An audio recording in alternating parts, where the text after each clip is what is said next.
अस्सलाम वालेकुम, किद्दां हो तुसी सारे। अच्छा मेरी प्यारी यूट्यूब फैमिली, हमेशा मैं आप लोगों के साथ अपनी डे की रूटीन शेयर करती हूँ। मैंने सोचा क्यों ना आज आप लोगों के साथ अपनी बहुत अर्ली मॉर्निंग रूटीन शेयर करूँ, जिस वक्त सारे बच्चे स्कूल जाते हैं और हम सब बड़े जो हैं वो ऑफिस में जाते हैं। यहाँ पर फजर का टाइम है, मैंने नमाज पढ़ ली अल्हम्दुलिल्लाह और अब मैं आ गई थी किचन में। आज मेरा मूड था गर्मा गर्म यहाँ पर नाश्ता बनाने का। नमाज के लिए मैं उठ चुकी थी। वैसे मेरा आज का डे फ्री है, मैं किसी जॉब पे कहीं भी नहीं जा रही और मैं सिर्फ इंजॉय करने वाली थी और घर में रह के घर के काम करने वाली थी। और यही इंजॉयमेंट होती है यहाँ पर, जब आप फ्री होते हैं फिर आप घर के काम करें, ठीक है, या तो फिर आप किसी पिकनिक पे निकल जाएं। अच्छा यहाँ पर मैं बना रही थी गर्मा गर्म वाफलर, क्योंकि भाई बहुत ज़्यादा सर्दी थी और आपको पता है कि सर्दी में आपको ठंडी ठंडी सर्दी में अगर गरम गरम नाश्ता मिल जाए तो इससे ज़्यादा और ब्लेसिंग क्या हो सकती है भाई आपके लिए। अच्छा ये जो वाफलर है ना, ये रेडीमेड पैकेट मिल जाता है तो इस वजह से इजीली बन जाता है, और आपके पास वाफलर मशीन भी हो तो आपका आधा काम जो है ना वो आसान कर देती है। आपने सिर्फ बैटर मिक्स करना है और उसमें डालें और वाफलर बन के बाहर, उसके बाद आप इनको चाय या कॉफ़ी के साथ इंजॉय करें। अच्छा मैं इसको न्यूटेला के साथ यूज़ करती हूँ या इसको ब्राउन चीज़ और जैम के साथ इस्तेमाल करती हूँ। साथ में आप रम में भी यूज़ कर सकते हैं, जो कि यहाँ पे फ्रेश क्रीम जिसको कहते हैं वो रम में होती है। अच्छा यहाँ पे फ्रेश क्रीम और होती है, रम में और होती है, दोनों का टेस्ट भी डिफरेंट होता है लेकिन दोनों को क्रीम कहते हैं ठीक है। अच्छा ये जो चीज़ है ना अभी मैं लगाने लगी हूँ, इसकी स्पेशलिटी ये है कि ये ब्राउन चीज़ है। आप लोगों ने नॉर्मली पाकिस्तान में पिज़्ज़े पे वाइट चीज़ या उस तरह से खाया होगा, ब्राउन चीज़ नहीं खाया होगा, because it is typically from Norway and they just made in Norway, right. इसको लोग यहीं से एक्सपोर्ट करते हैं, बाहर लेके जाते हैं, एज अ गिफ्ट लेके जाते हैं दूसरे कंट्रीज में। और मज़े की चीज़ है, आपको पता है कि ये बकरी के दूध से बनता है, बट इसके अंदर बकरी के दूध की बिल्कुल भी स्मेल नहीं आती।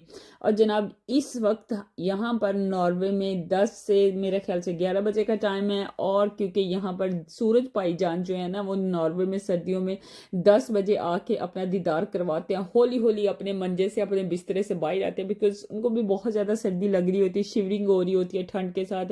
अगर हम लेजी हैं तो वो भी हमारे जैसे हैं इसी वजह से लोग कहते हैं जी नॉर्वे में आधा साल जो है वो गर्मी, आधा साल गर्मी नहीं, सॉरी, आधा साल यहाँ पर दिन होता है आधा साल रात होता है। ऐसा कोई चक्कर नहीं, वो सिर्फ एक सिटी में होता है।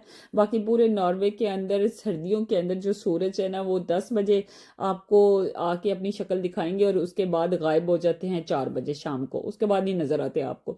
अच्छा आज मैंने सोचा क्यों ना मैं आपको अपना जो लॉन है बाहर का, वहाँ की स्नो जो है ना उसकी खूबसूरती दिखाऊं कि वो कितनी खूबसूरत और कितनी अमेजिंग लग रही होती है। किसी दिन इंशाल्लाह ताला मैं आपको अपने घर का पूरा ओवरव्यू भी दूंगी, लेकिन फिलहाल आपको अभी यहाँ से बाहर से दीदार करवा रही हूँ रोड से।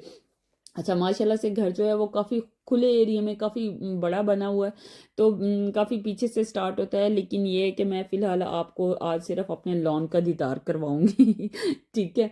यहाँ से मैं अभी घर की इंट्रेंस की तरफ जा रही हूँ और फिर मैं आपको दिखाती हूँ। ये जो आपको सामने बलकोनी नज़र आ रही थी ना, ये खूबसूरत पार्ट है, ये मैं आपको बाद में दिखाती हूँ कि ये मुझे क्यों पसंद है। अच्छा आप सूरज की तरफ देखिए, ये जो आपको इतना खूबसूरत चमकता हुआ जनाब साहब नज़र आ रहे हैं ना, ये सिर्फ चमकते हुए नज़र आ रहे हैं। मैंने कहा थोड़ी सी शरारतें की जाए, इन पौधों को भी डिस्टर्ब किया जाए, ये क्यों इतने सुकून से बैठे हुए हैं भाई इनके ऊपर जो इतनी स्नो जमी हो। अच्छा मुझे इस तरह की शरारतें करने का बड़ा मज़ा आता है, और ये इतना मज़ा आता है ना जब आप इनको पाँव मारते हो ना तो ये सारी स्नो जो है ना वो बिखर के बाहर आ जाती है। खैर इस वक्त इतनी ज़्यादा स्नो नहीं थी, कभी कभी तो इतनी ज़्यादा स्नो होती है कि आपके लिए चलना मुश्किल हो जाता है, लाइक आपके घुटने वगैरह सब स्नो के अंदर कवर हो जाते हैं। बट यहाँ पर आपके पास गर्म कपड़े होते हैं, आपके पास बहुत सारी ऐसे इंतजाम होते हैं, इसलिए आपको वो कोई मतलब ख़राब फील नहीं होता, बस मज़ा ही आता है। लेकिन डेफिनेटली जब बहुत ज़्यादा होती है तो मुश्किलात भी उतनी होती हैं। अच्छा इस वक्त बहुत कम है क्योंकि काफ़ी दिनों से पड़ी थी और बारिश के बाद ख़त्म भी हो गई थी, और अभी दोबारा से थोड़ी सी पड़ी थी, तो मैंने कहा जनाब कवर कर लिए जे। जिन दिनों में यहाँ पे बहुत ज़्यादा स्नो पड़ी हुई थी उन दिनों में मैं स्वीडन में सैरिंग कर रही थी। अच्छा अच्छा अब मैंने सोचा, अच्छा आपको ये अभी जो छोटे छोटे से पौधे यहाँ पर नज़र आ रहे थे ना, ये थे गुलाब के फूल। अच्छा गर्मियों में क्योंकि यहाँ पर बहुत ज़्यादा खूबसूरत वेदर होता है, तो स्नो तो होती नहीं है गर्मियों में, लेकिन सर्दी स्टिल होती है, मगर गुलाब के फूल बहुत खूबसूरत लग रहे होते हैं और भरा पड़ा होता है गार्डन। ये तारा भाईजान जो है ना ये भी छुप गए थे, मैंने कहा आप भी छुपे बैठे हैं भाई, आप भी अब मेरी साथ आंख मचोली अपनी खेले ना मैंने उसको भी साफ किया, और उसके बाद जनाब अब मैं जा रही थी अपने गार्डन की बैक साइड पे। अच्छा वैसे तो माशाल्लाह से हमारे पास दो जो हैं गैराज है, उनके अंदर गाड़ियाँ खड़ी करने की जगह जगह है, लेकिन चूंकि माशाल्लाह से गाड़ी ज़्यादा है तो इस वजह से एक गाड़ी जो है वो एक टाइम में बाहर ज़रूर खड़ी होती है। ठीक है। अच्छा, ये मेरा सबसे जो इस गार्डन का सबसे पसंदीदा पार्ट है ना, उसकी तरफ मैं अभी आप लोगों को लेके जाऊंगी। ये देखें जी, सामने ये आलू बुखारे का दरख्त है और गर्मियों के अंदर यहाँ पर माशाल्लाह माशाल्लाह इतना ज़्यादा आलू बुखारा लगा होता है कि आप जितना मर्जी बांटें फिर भी कम पड़ जाता है। वो कहते हैं ना, excess of everything is bad. तो ये वही वाला हाल यहाँ पर होता है। पौधे भी इतना खा लेते हैं, हम भी खा पी के राजी रुझ जाते हैं, लेकिन फिर भी माशाल्लाह से बहुत ज़्यादा होता है। अच्छा, मेरे लॉन में ना बहुत ज़्यादा फ्रूट के दरख्त थे, और होता ये है कि जब आपके पास इतना ज़्यादा फ्रूट होता है और फिर वो आप इस्तेमाल भी ना करें और ज़ाया हो तो गुनाह भी होता है। लाइक परिंदे तो खा लेते हैं, लेकिन दूसरी तरह से अगर ज़ाया हो रहा है ना तो दिल को बड़ी तकलीफ होती है। तो मैंने इस दफ़ा ना फ्रूट्स के जो दरख्त है ना वो यहाँ से कटवा दिए, क्योंकि उनको संभालना, उनको करना जो है ना वो बहुत मुश्किल होता है। एप्पल के ट्री हैं, अभी एक पीछे वो एप्पल का ट्री लगा हुआ है, मेरा दिल था इस दफ़ा उसको भी कटवाने का, लेकिन खैर अभी फ़िलहाल नहीं। अभी फ़िलहाल मेरे पास सिर्फ ये आलू बुखारे का और एप्पल का ट्री जो है ना वो रह गया। ये है द मोस्ट फेवरेट प्लेस जहाँ पर बैठ के हम गर्मियों में ग्रिल करते हैं। यहाँ पर इतना मज़ा आता है। अभी देखिए वो कितनी खूबसूरत सी स्नो उसके ऊपर टेबल पे जमी हुई है। इसके साथ हमारे पास यहाँ पे ट्रैम्पोलिन भी है, तो जो अगर हमारे पास गेस्ट भी आ जाए तो आराम से उनके बच्चे और दूसरे जो हैं वो उस ट्रैम्पोलिन पे खेल लेते हैं, और बड़े जो है वो यहाँ पे बैठ के ग्रिल इंजॉय कर लेते हैं, पिज़्ज़ा इंजॉय कर लेते हैं। बर्थडे पार्टीज भी हम गर्मियों में यहीं पे करती हैं, क्योंकि यहाँ से हमें रोड की एक्सेस भी नज़र आ रही होती है और खूबसूरत से सूरज भाईजान भी चमक रहे होते हैं, जो कि इस वक्त भी चमक रहे हैं, लेकिन वो सिर्फ आपके साथ मजाक कर रहे हैं। जी जी, मजाक। सॉरी। अच्छा, वो आपके साथ मजाक कर रहे हैं क्योंकि वो आपको बता रहे हैं कि मैं हूँ, लेकिन मैं हूँ नहीं हूँ असल में। ठीक है। यहाँ पर माइनस में टेम्परेचर होता है। ये जो आपको इस वक्त मैं बड़ी कूल होकर बाहर नज़र आ रही हूँ, ये इतनी कूल नहीं हुई। यहाँ पर बहुत ज़्यादा माइनस में टेम्परेचर है। Sometime temperature is going to like -10 and -15 इधर।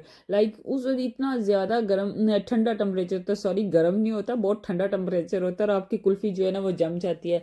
बट यहाँ पर मैंने जैसे बोला ना कि आपके पास इतने ज़्यादा इंतजाम होते हैं कि आप घरों के अंदर बहुत सेफली मतलब रह लेते हैं और आपको कोई ख़ास महसूस नहीं होता। अब जनाब मैं आ गई हूँ अपने घर की बैक साइड पे। यहाँ का ये जो बैक साइड का एरिया है ये मेरे रूम की बालकोनी की तरफ भी जाता है, जो कि मुझे बहुत पसंद है। बाहर की साइड से भी रखा हुआ है और घर के अंदर से भी इंट्रेंस रखी हुई है, ताकि अगर कोई बाहर से जाके वेला बह के उथे इंजॉय करना पड़े, सिगरेट सुगरेट का कश वश लाना पड़े तो ला सकता है। नहीं, ऐसी कोई बात नहीं। हमारे घर में अल्हम्दुलिल्लाह कोई भी जो है ना वो स्मोकिंग नहीं करता है, ये किसी भी किस्म की उसे कोई एडिक्शन या नशा नहीं है अल्हम्दुलिल्लाह। ठीक है। और मेरे ख्याल से ये बहुत अच्छी बात है। इन चीज़ों से इंसान को दूर ही रहना चाहिए, इनमें कोई स्वाद नहीं है। लेकिन मैं यहाँ पर बैठ के अपनी कॉफ़ी और इंजॉय जो ना हम चाय इंजॉय करती हूँ। अक्सर मैं यहाँ पर मेरी फ्रेंड्स वगैरह भी आ जाती हैं, उनके साथ छोटी मोटी किटी पार्टी, डाटा ट्रांसफ़र। वो हम यहाँ पर बैठ के आराम से कर लेती हैं। या जब मेहमान आ जाएं तो हम उनके साथ अक्सर यहाँ पर आधे लोग यहाँ पर बैठ के ग्रिल कर लेते हैं। जब जैसे रात का टाइम हो, जैसे सर्दियों में हमने अगर ग्रिल करनी हो तो हम इस साइड पे भी कर लेते हैं, बाहर उस साइड पे ना भी जाएं तो। अच्छा, यहाँ पर होता ये है कि आपके पास जो कम्युनिटी आपका सेंटर होता है, जो आपके सिटी की कम्युनिटी वे होती है, वो यहाँ पर आके ये रोड्स वगैरह से स्नो को साफ़ कर देती है, उसको कहती है म्योके। तो वो वहाँ से रोड पे जाके सॉल्ट भी फेंकती है, ताकि आपका जो वे ऑफ ट्रैवलिंग है ना वो इजी रहे, आप आसानी से गाड़ियों पे जा सकें, बच्चे स्कूल जा सकें, लोगों को यहाँ पे मुश्किलात ना हो। लेकिन जनाब जो आपके घर के अंदर की स्नो होती है, जैसे घर के बाहर की होगी, घर के सामने जहाँ पर आपकी पार्किंग होती है, वो स्नो आपको खुद साफ़ करनी होती है, वो आके नहीं साफ़ करते। इस वजह से बहुत सारे लोग कहते हैं भाई आप तो बड़े मज़े कर रहे हैं स्नो में, आप तो ये करें वो करें। जनाब हम साथ ये भी कर रहे होते हैं। अच्छा, ये जो लकड़ियाँ आपको आपके सामने नज़र आ रही हैं, इसका भी एक बहुत इंपॉर्टेंट रोल है। वो ये है कि यहाँ पर चूँकि मैंने जैसे बताया कि माइनस में टेम्परेचर होता है, लेकिन सर्दियों में आपने ये लकड़ियाँ भी स्टोर करनी होती हैं। घरों के अंदर फाइसेस बनी होती हैं, आपने उनको भी साथ में जलाना होता है। अगर आप चाहें तो आपका घर छोटा है तो आप हीटर भी चला सकते हैं, लेकिन अगर आपका घर बड़ा है तो आपको लकड़ी स्टोर करनी पड़ती है, ताकि बड़े घर को गर्म करने के लिए आप हीटर के साथ साथ फाइस भी चलाएं। अच्छा, इस दफ़ा चूँकि मेरे घर में बहुत ज़्यादा ऊपर और नीचे मैंने हीटिंग सिस्टम भी करवा ली हुई थी और फ्लोर के अंदर भी हीटिंग हीटिंग सिस्टम है, तो मुझे इस दफ़ा तो इनकी लकड़ियों की इतनी ज़्यादा ज़रूरत नहीं पड़ी है। लेकिन जब जैसे गैदरिंग हो जाए या जैसे ज़्यादा बहुत ज़्यादा ठंड हो जाए, तो फिर क्या होता है कि आपको ये लकड़ियाँ फाइस भी साथ में चलानी पड़ती है, ताकि आपका घर जो है ना वो मज़े से गर्म हो जाए। जनाब साहब, उसके बाद बातें बहुत ज़्यादा होगी। स्नो भी मैंने आपको बफरो बफरी भी दिखा दिया जितनी दिखा सकती थी, बाकी उसके कुछ पार्ट आपको इंशाल्लाह नेक्स्ट भी दिखाऊंगी। अब मैं आ गई थी यहाँ पर दुकान पे, मुझे करनी थी थोड़ी सी ग्रॉसरी, क्योंकि मुझे आज बनाना था केबाब। तो उसके लिए मैंने यहाँ से कुछ वेजिटेबल जो है ना वो ले ली थी, और लेने के बाद मैं घर में तशरीफ़ ला चुकी थी। नजमा शहजादी जो है वो घर में आ चुकी थी, और आने के बाद जूस जो है वो नोश फरमा रही थी। पता नहीं नोश फरमाते हैं या पीते हैं या क्या इसको कहते हैं। खैर, अपनी सेहत का भी ख्याल रखा करें, जैसे आप अपने घर का ख्याल रखते हैं, अपनी चीज़ों का ख्याल रखते हैं, कपड़े, खाना पीने, इसी तरीके से अपनी अच्छी खुराक का भी ख्याल जो है ना वो रखा करें। और जनाब, यहाँ पर मैं बना रही थी केबाब। केबाब में ये मेरे पास श्रेडेड चिकन है, ये रेडीमेड श्रेडेड चिकन होता है।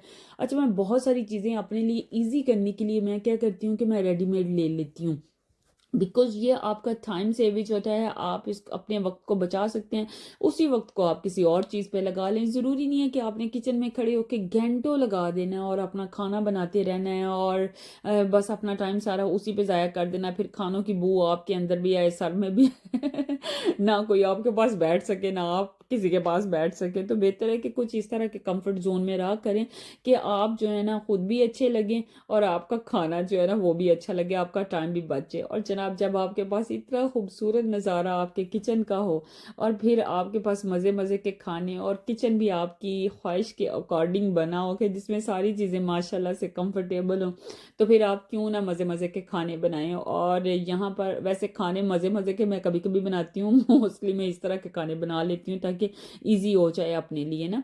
ये साथ में मैंने सैलड जो है वो काट दिया है, और इसके अंदर कुछ सॉसेस जाती हैं जो कि इसके टेस्ट को मज़ेदार बनाती हैं। एंड आपको इसके लिए टोटेला रोटी जो है वो यूज़ करनी होती है। आप इसके लिए ब्रेड भी यूज़ करते हैं, but it's a different kind of bread, not the same bread you use in the breakfast. नहीं, वो वाली नहीं होती है, और ब्रेड होती है। ठीक है, यहाँ पर मैंने ये सारी चीज़ें जो हैं इसके ऊपर तोल में तोल ली हैं, और साथ ही मैंने इसके ऊपर केचप सूट लिया।